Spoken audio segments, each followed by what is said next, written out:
जैसा कि हमने पिछले वीडियो में देखा कि किस प्रकार यूसुफ अलैहिस्सलाम मिस्र के हुकूमत पर फाइज हो जाते हैं और बनी इसराइल के 12 कबीले हजरत याकूब अलैहिस्सलाम के साथ फ़लस्तीन से मिस्र में आकर बस जाते हैं। ये वो दौर था जब बनी इसराइली लोग जो है वह मिस्र के हुकूमत के आला ओहदों पर फाइज हो जाते हैं। वक्त बीतता है, बीतते वक्त के साथ हजरत याकूब अलैहिस्सलाम और हजरत यूसुफ अलैहिस्सलाम इस दुनिया से वफात पा जाते हैं। उनके इस दुनिया से वफात पा जाने के बाद जो गैर मिस्री हाइक्सोस वंश का शासन था वह कमजोर पड़ जाता है और अंततः मिस्री लोग शासन व्यवस्था में स्थापित हो जाते हैं और फिरौनों का दौर शुरू हो जाता है। फिरौन किसी एक शासक का नाम नहीं था, बल्कि मिस्री लोग जो शासक या राजा बन जाते थे उनका लक़ब फिरौन हुआ करता था। जब फिरौनों की हुकूमत स्टार्ट हुई तो वो लोग गैर मिस्री बनी इसराइलियों को हुकूमत के आला ओहदों से हटा दिए और उनको गुलाम बना लिए और उनके साथ जुल्म ज़्यादती करना चालू कर दिए। इसी के साथ वह लोग मिस्र के कदीम रिवायतों या अपने पुराने कल्चर को स्टार्ट कर दिए, जहाँ पर वह यकता परस्ती या एक अल्लाह या एक खुदा की इबादत से दूर होते हुए अपने पुराने खुदाओं की परस्तिश करना चालू कर दिए। और इस व्यवस्था में राजा या शासक को भी खुदा के बराबर का दर्जा हासिल था। समय बीता और बीतते समय के साथ एक नया शासक जो आकर मिस्र के हुकूमत पर फाइज हो गया, जिसे रमेसेस सेकंड कहा जाता है। रमेसेस सेकंड या इसे हम लोग फिरौन उसके लक़ब से पुकार लेते हैं। रमेसेस सेकंड के दौर में या फिरौन के दौर में वह एक ख्वाब देखता है। ख्वाब कुछ इस तरह से होता है कि फ़लस्तीन के क्षेत्र से एक आग निकलता है और उस आग के निकलने के साथ वह बहुत तेज़ी के साथ मिस्र की तरफ बढ़ता है। वह इस ख्वाब से बड़े असमंजस में आ जाता है और परेशान हाल हो जाता है और इसलिए अपने दरबार में मिस्र के बड़े-बड़े मुआबिरों को बुलाता है और दरियाफ्त करता है कि वह उसके ख्वाब की ताबीर बताएं। मिस्र के मुआबिर उसके ख्वाब की ताबीर कुछ इस तरह देते हैं कि एक बच्चा जो बनी इसराइली होगा वह तुम्हारे शासन को ख़त्म कर देगा। वह इस बात को सुनकर हुक्म देता है अपने सिपाह सालारों को कि आज के बाद बनी इसराइलियों के यहाँ कोई भी बच्चा पैदा होता है लड़का तो उसे मार दिया जाए। इस हुक्म की तामील होती है और बनी इसराइलियों को बेटों को कत्ल कर दिया जाता है और कत्ल करने के लिए जो है सिपा सालार तैयार रहते हैं। जब बहुत सारे बच्चे मर जाते हैं और बहुत सारे बच्चों के मरने के बाद यह महसूस होने लगता है कि अगर इसी तरीके से बच्चों को मारा जाता रहा तो फिर मिस्र में काम करने वाले मजदूर खत्म हो जाएंगे। हम लोग इस बात को जानते हैं कि मिस्र में कितने बड़े बड़े जो है पत्थरों के मकानात या फिर बड़े बड़े जो है स्ट्रक्चर बनते थे उस समय। उसके लिए बहुत बड़ी तादाद में मजदूर की ज़रूरत थी और यही बनी इसराइली लोग उस समय मजदूरी किया करते थे। तो ऐसे में वह अपने हुक्म को बदल कर दूसरे तरीके से हुक्म को सादिर करता है कि एक दिन के बेटे जो पैदा होते हैं उन्हें बख्श दिया जाए और दूसरे दिन के जो बेटे होते हैं उन्हें मार दिया जाए। इसी तरीके में ये चीज़ें आगे बढ़ती चली जाती हैं और एमरॉन या इमरान के घर में एक बच्चा पैदा होता है। उस बच्चे की माँ घबरा कर उस बच्चे को भट्टी में डाल देती है और सैनिकों के चले जाने के बाद भट्टी से निकाल लेती है और हुक्म खुदाबंदी से जो गैर की तरफ से एक आवाज़ आती है उसको मानते हुए वह अपने बच्चे को एक संदूक नुमा टोकरे में बंद करती है और बंद करने के बाद उसको दरियाए नील में बहा देती है और अपनी बेटी मरियम यानी उस बच्चे की बहन से कहती है तुम दरियाए नील के किनारे किनारे चलना और देखना यह संदूक कहाँ जाता है। बहने के बाद वह संदूक जो है फिरौन के महल के पास चला जाता है, जहाँ पे हजरत आसिया जो फिरौन की बीवी थी वह रहती है और उस बच्चे को उस टोकरे को देखती है तो वह उस टोकरे को खोलती है और खोलने के बाद वह पाती है कि उसमें एक बच्चा है। फिरौन की बीवी आसिया ने उस बच्चे को नाम दिया मूसा, क्योंकि मूसा का मतलब होता है पानी से निकला हुआ बच्चा। तो मूसा अब जो है फिरौन की बीवी के पास पलने लगते हैं, लेकिन उनको इस बच्चे के लिए खादिमा की ज़रूरत पड़ती है। तो खादिमा के लिए मूसा की माँ जो है वो खिदमत के लिए मामूर कर ली जाती हैं। इस तरह मूसा अलैहिस्सलाम फिरौन के महल में ही पलते बढ़ते रहें, शासन व्यवस्था को समझते रहें और फिरौनों के जुल्म सितम को देखते रहें। उस समय का जो फिरौन था रमेसेस सेकंड, उसके जुल्म को से देखते रहें और बनी इसराइलियों के साथ होता हुआ भेदभाव और उनकी कठिन परिश्रम को भी देखते रहें। ऐसे में जब एक दिन मूसा महल से बाहर निकल कर जा रहे थे तो उन्होंने देखा कि एक सैनिक, एक मिस्री, एक जो है बनी इसराइली को मार रहा है और वह उसको बचाने जाते हैं और इस क्रम में उस सैनिक की मृत्यु हो जाती है, जिसके वजह से मूसा अलैहिस्सलाम को खोजा जाता है फिरौन के द्वारा। और मूसा अलैहिस्सलाम घबरा कर जो अभी नबी नहीं बने हैं वह मदियन की तरफ चले जाते हैं। मदियन वर्तमान दक्षिणी इजराइल को कहा जाता है, साउथ इजराइल को, जो पहाड़ों से घिरा हुआ क्षेत्र है, जो सिनाई माउंट जहाँ पे स्थित है। अब ये है कि ये जो मदियन का क्षेत्र था, यहाँ पे अल्लाह तबारक व तआला ने इसी वक्त पर अपने एक और नबी को उतारे मदियन वालों के लिए, कि मदियन वालों को ईमान की दावत दी जाए। उस समय मूसा अलैहिस्सलाम मदियन चले जाते हैं और मदियन में शुएब अलैहिस्सलाम के पास रुकते हैं। बहुत अरसा के बाद शुएब अलैहिस्सलाम की एक बेटी से उनकी शादी होती है और मूसा अलैहिस्सलाम माउंट सीना में चढ़े जाते हैं, जबल तूर पर चढ़े जाते हैं और वो पाते हैं कि एक झाड़ी में कुछ आग नुमा जल रहा है, जो अल्लाह का नूर होता है, और अल्लाह का नूर मूसा अलैहिस्सलाम से हम कलाम होता है, मूसा अलैहिस्सलाम भी अल्लाह के नूर से हम कलाम होते हैं। और फिर अल्लाह तबारक व तआला मूसा अलैहिस्सलाम को मामूर करते हैं उस नबूवत के लिए और उस अहम काम के लिए कि बनी इसराइलियों को मिस्र से छुड़ाकर तुम्हें लाने के लिए हम तुम्हें मामूर करते हैं। अल्लाह तबारक व तआला मूसा अलैहिस्सलाम को कोह तूर पर दो बड़ी मौजिज़ात देते हैं। एक जो उनके हाथ में स्टिक या असा होती है, उसको वह सांप में तब्दील कर सकने की क्षमता या पावर देते हैं। दूसरा, उनके हाथ को नूरनुमा बना देते हैं, जो बगल पे रखने पर नूरनुमा हो जाता है।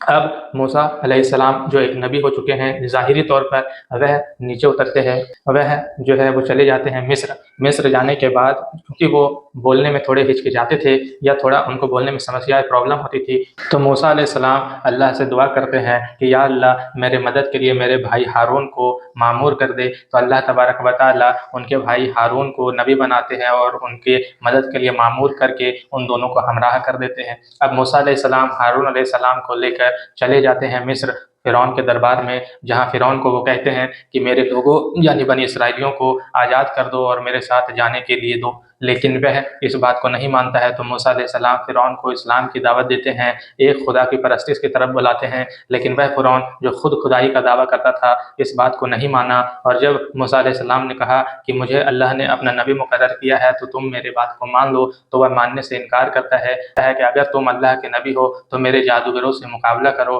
तो इस चैलेंज को एक्सेप्ट कर लेते हैं मूसा अलैहिस्सलाम। और एक दिन ऐसा आता है जब बड़े बड़े मिस्र के जादूगर इकट्ठा होते हैं और एक तरफ मूसा अलैहिस्सलाम रहते हैं। तो वो जादूगर ये सोचते हैं कि शायद अगर ये नबी हो तो इसलिए एहतरामन ये कहते हैं कि अगर आप नबी हैं तो पहले आप डालिए ज़मीन पर जो कुछ भी आपको डालना है। तो मूसा अलैहिस्सलाम कहते हैं कि पहले तुम डालो ज़मीन पर जो कुछ भी तुमको डालना है। तो वो अपनी छोटी रस्सियों या कुछ और चीज़ों को डालते हैं जो सांप बन जाता है, और मूसा अलैहिस्सलाम अपने स्टिक या असा को ज़मीन पर डालते हैं तो वो एक बड़ा सांप अजदहा बन जाता है और उनके छोटे सांपों को निगल जाता है। और चूँकि वो बहुत बड़े जादूगर होते थे, इसलिए वो समझ जाते हैं कि क्या जादू है और कौन अल्लाह के नबी द्वारा किया जा सकने वाला मौजज़ा। इसलिए वो तमाम जादूगर जो है वह सजदे पर गिर पड़ते और ईमान कबूल कर लेते हैं। इसको देखकर फ़िरौन इतने गुस्से में आता है कि तमाम जादूगरों को मौत की सज़ा देता है और वह मर जाते हैं।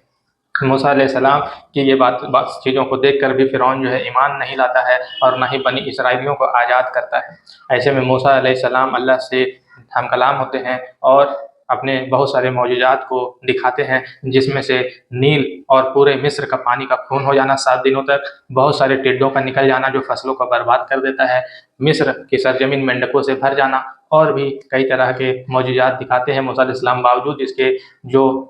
फ़िरौन होता है वह नहीं मानता है किसी भी चीज़ के लिए। तब मूसा अलैहिस्सलाम अल्लाह से दुआ करते हैं और एक गैबी हवा चलती है जिससे जुल्म करने वाले तमाम मिस्रियों के पहला बच्चा जो है वह मर जाता है। इन तमाम चीज़ों के होने के बावजूद जब फ़िरौन नहीं मानता है किसी भी शर्त को जो मूसा अलैहिस्सलाम उसके सामने रखते हैं, तो एक रात मूसा अलैहिस्सलाम अपने भाई हारून अलैहिस्सलाम और तमाम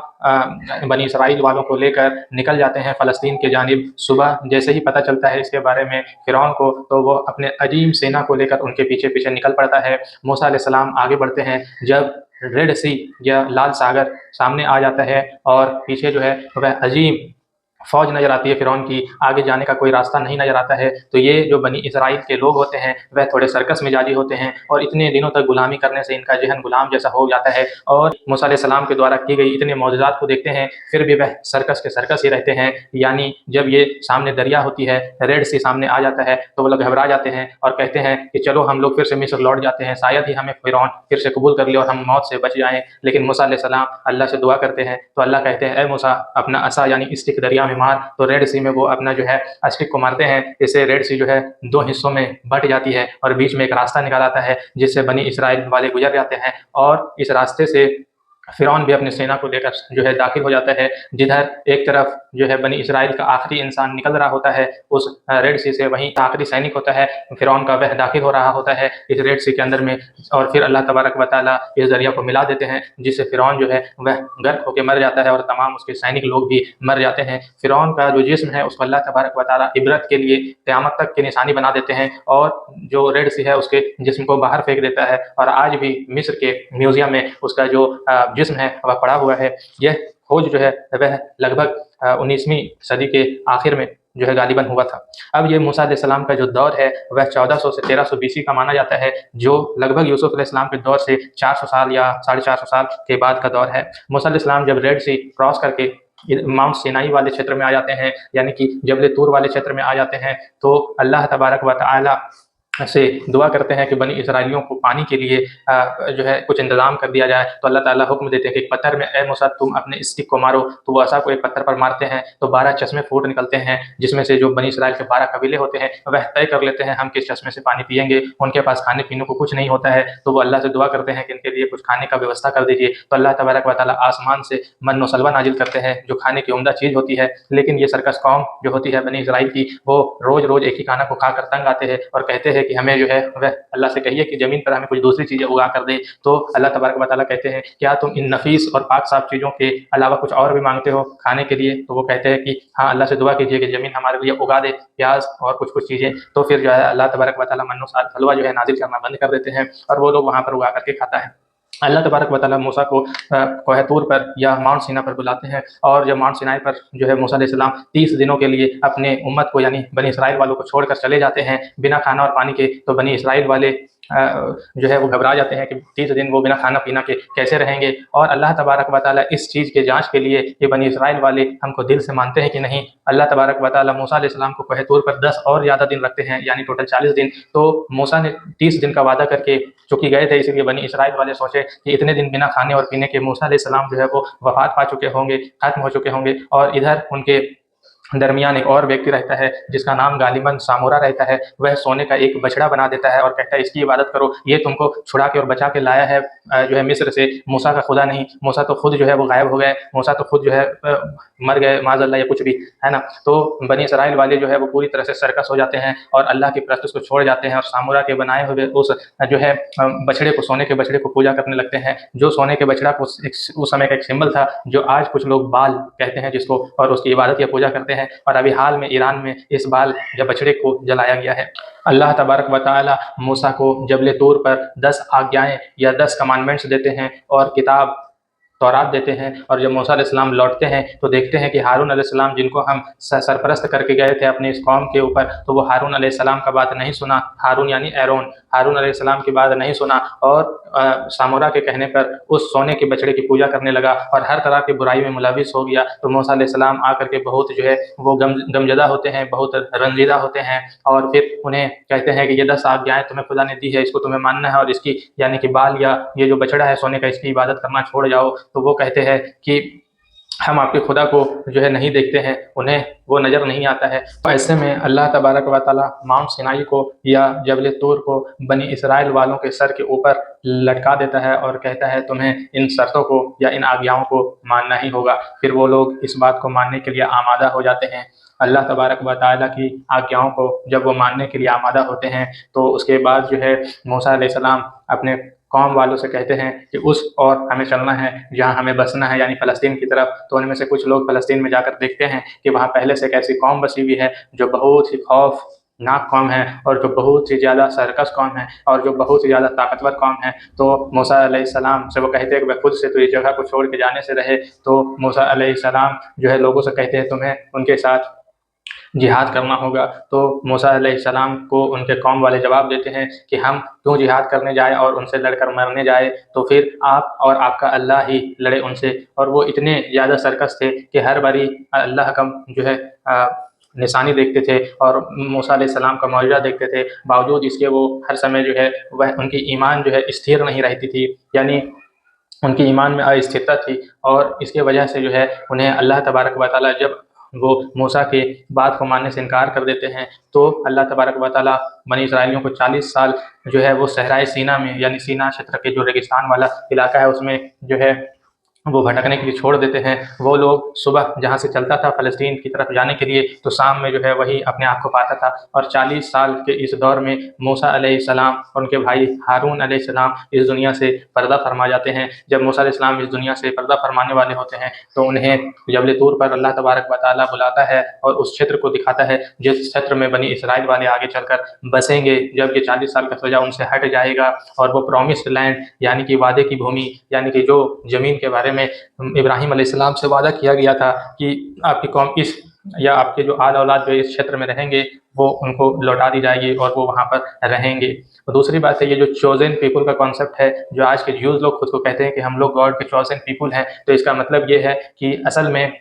जब हम लोग फर्स्ट वीडियो में देख रहे थे कि अल्लाह के बहुत बड़े और बरगुज़ीदा नबी और बंदे थे इब्राहिम अलैहिस्सलाम, और वो अपने जीवन में बड़ी सारी कुर्बानियाँ दिए, बड़ी सारी कठिनाइयों को झेल करके अल्लाह तबारक व तआला से कुर्बत हासिल किए। तो ऐसे हालत में अल्लाह ने उनसे जो वादा किया था कि ए इब्राहिम, हम तुम्हारे नस्लों में से बहुत सारों को नबूवत देंगे और बहुत लोगों को चुनेंगे नबी बनाकर। तो ये वाला जो कहानी है, ये वाला जो कॉन्सेप्ट है, इसकी वजह से आज यूज़ लोग ये कहता है कि we are the chosen people of God, और हमें हक पहुँचता है कि हम दुनिया वालों की रहनुमाई करें और हम ही दुनिया वालों का जो है सरदारी करें। अब हम लोग इस बात को अगले वीडियो में देखेंगे कि माउंट सिनाई वाले क्षेत्र से कौन वो आदमी था जो ये बनी इसराइल वाले लोगों को फ़लस्तीन वाले क्षेत्र में जाकर बसाता है, और जब ये फ़लस्तीन वाले क्षेत्र में जाकर बस जाते हैं, तो फिर इनके साथ आगे आने वाले समय में क्या होगा।